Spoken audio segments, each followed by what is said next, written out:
Maybe I should just quit and go back to making noodles. Quit, don't quit.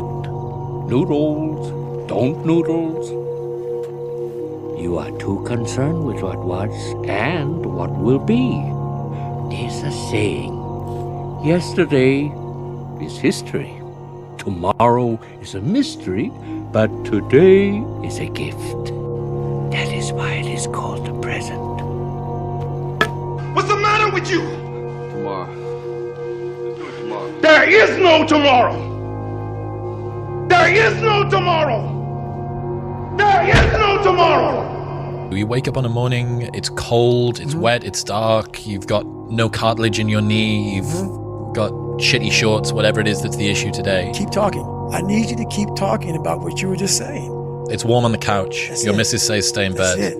It's comfy, That's it's it. cozy. That's You've got it. work later on. You had an argument last night. You're slightly it. hungover. Cause I know every motherfucker ain't gonna do what I'm gonna do. I'm back, motherfucker! I'm back!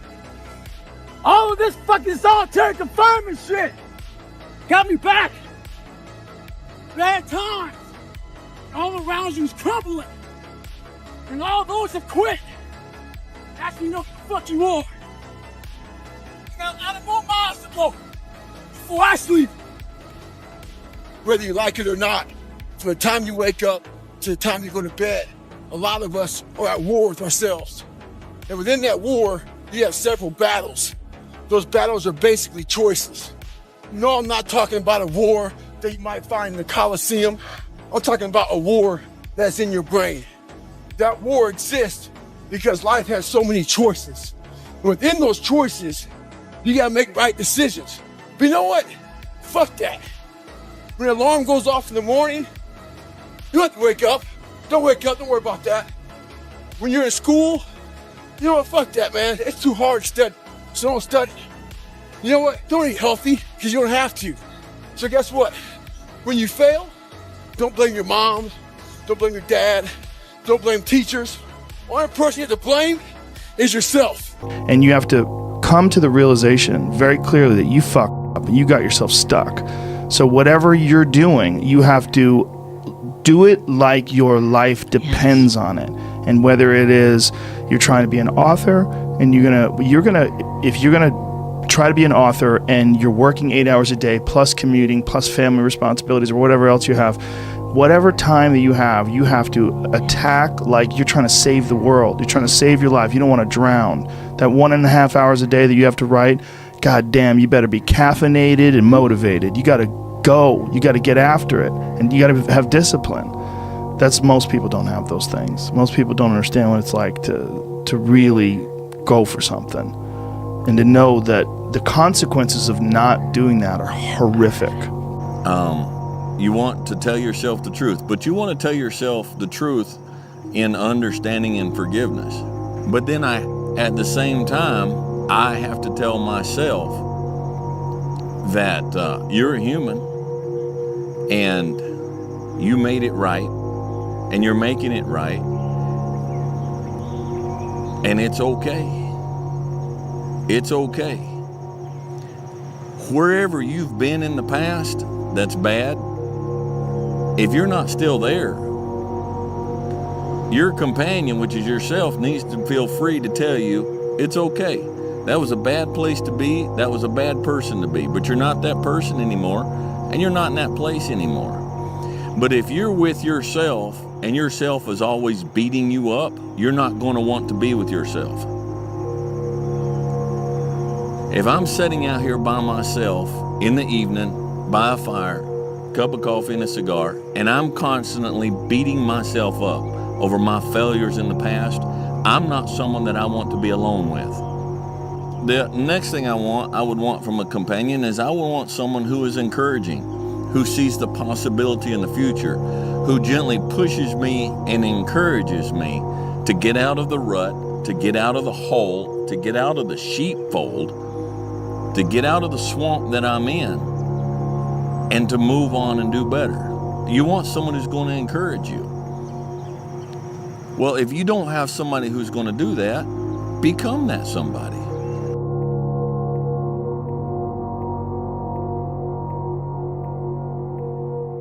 There's a quote that I've fallen in love with. The magic you are looking for is in the work you're avoiding. You've got a quote that I absolutely adore. Your haters are out there holding their breath, waiting for you to fail. Make sure they suffocate. Mm-hmm. Heroes and villains always have the same backstory, pain. The difference is what they choose to do about it. Villain says, the world hurt me, I'll hurt it back. The hero says, the world hurt me, I'm not going to let it hurt anybody else. Heroes use pain. Villains are used by it. We're built to walk uphill. And when you reach the pinnacle of the hill, you want to stop and appreciate the vision, but the next thing you want is a higher hill in the distance, because it's the uphill climb that it's from the uphill climb that we derive our value. And I mean this technically. So almost all the positive emotion we feel, that's experienced in relationship to a goal. And so in some sense, you want a goal that you can never attain, right? So you can always move closer to the goal that recedes as you move towards it. You think, well, that's frustrating. It's like Sisyphus pushing the rock uphill. But it's not, because as you pursue that goal, you put yourself together and your life does get better and richer and more abundant. You want them to be above everything you're doing so you can continually move towards something that's more sublime and better.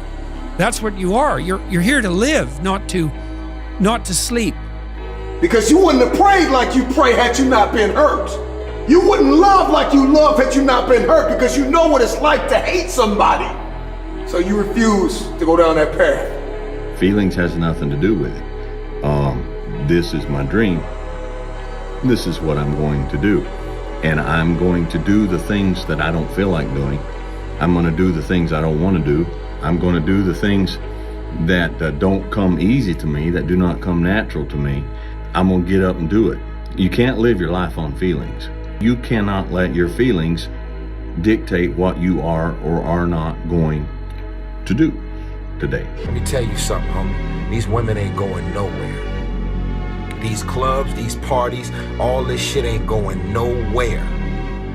The more weird you are is a reflection of how committed you are to focusing on your shit, molding and shaping and developing your ideas and your craft so that when it's time for you to make your rounds, you gon' fly. I found that nothing in life is worthwhile unless you take risks. You don't get that fire inside to make it happen out there until you go to the fire in here. Leaving it all here, expecting it all out there. That's how it works. When you leave it all here, guys, you then have the right to expect it all out there. It doesn't work the other way around. You can't half-ass it here and expect anything but a half-ass life out there. You know, it doesn't get easy, my friend. Running 12 plus miles a day, doing 800 plus push-ups a day, lifting weights every single day, working 2 jobs, working out of my comfort zone at the club. But it's worth it. Because if you think it's about fitness, you're wrong. If you think it's about the money, you're wrong. Because it all goes back to one point. One important point, my friend. I'm in it for the mentality. The mentality to keep going, no matter what happens. The mind's a medieval motherfucker. It's constantly fighting against you. It's the only thing in the history of the fucking world that shows up on time, every time. It has the tactical advantage over you. It knows your fears. It knows your insecurities. It knows everything about you. It may be the only thing in that world that knows all about you. You gotta know about it. It's gonna show up when you don't wanna show up. It's gonna show up at the worst time possible when you wanna be successful. It's gonna say, take the easy road. Take the easy way out. You gotta learn your brain like your brain has learned you. What's your fucking excuse? Is it too cold where you live? Is it too hot where you live? Does it rain too fucking much? Now it's time for some real fucking talk. Maybe you're the only black person applying for a fucking job. Maybe you're the only female. Maybe you're the only fucking gay person. Job, whatever the fuck it may be. Maybe that shit's in your fucking head. Maybe that's your excuse for not being better. Life's a real big fucking picture.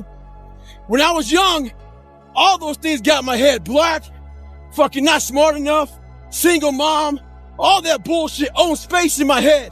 If you're allowing people and things and situations to own space in your fucking head, you're losing. Last thing, life's one big fucking head game. You play with yourself. If you lose, it's because you allow life to get in your fucking head. Stay hard. But where do you go to? You wake up on a morning, it's cold, it's wet, it's dark, you've got no cartilage in your knee, you've got shitty shorts, whatever it is that's the issue today. Cause I know every motherfucker ain't gonna do what I'm gonna do. I know there's a whole bunch of people with that right there. That fires me up. That makes me fucking happy, what you just said.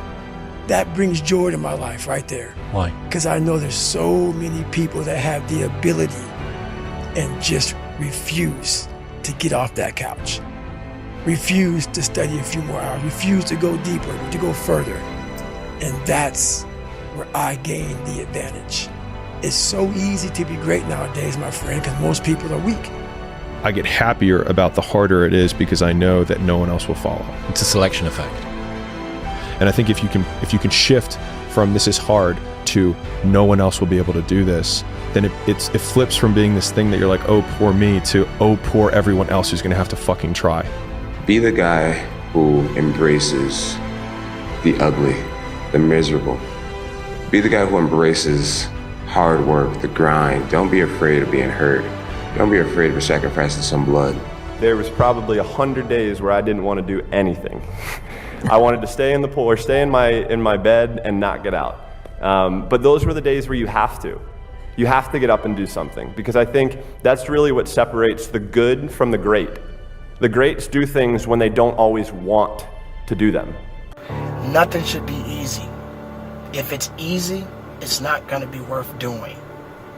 So many people love to have the opportunity to find the easy way out and celebrate something that they never really worked hard to get. It gives you an opportunity to appreciate the challenges more, the letdowns, the failures. It gives you more ammunition, so when you do eventually get to where you want to be, just in case that moment comes and you get knocked back down, you understand what it feels like, and you know you're not going to stay down for very long because you know what that ground feels like. This life is relentless. You better keep coming back from all your failures, all your doubts, all your shit. You better keep fighting, keep getting up. Never lay down for shit.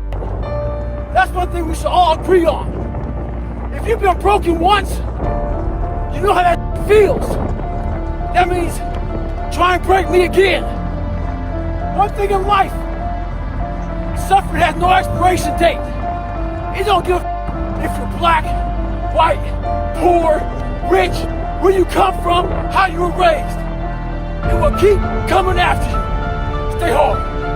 It hurts when we lifting these weights and we're trying to accomplish a goal. It hurts. It's painful.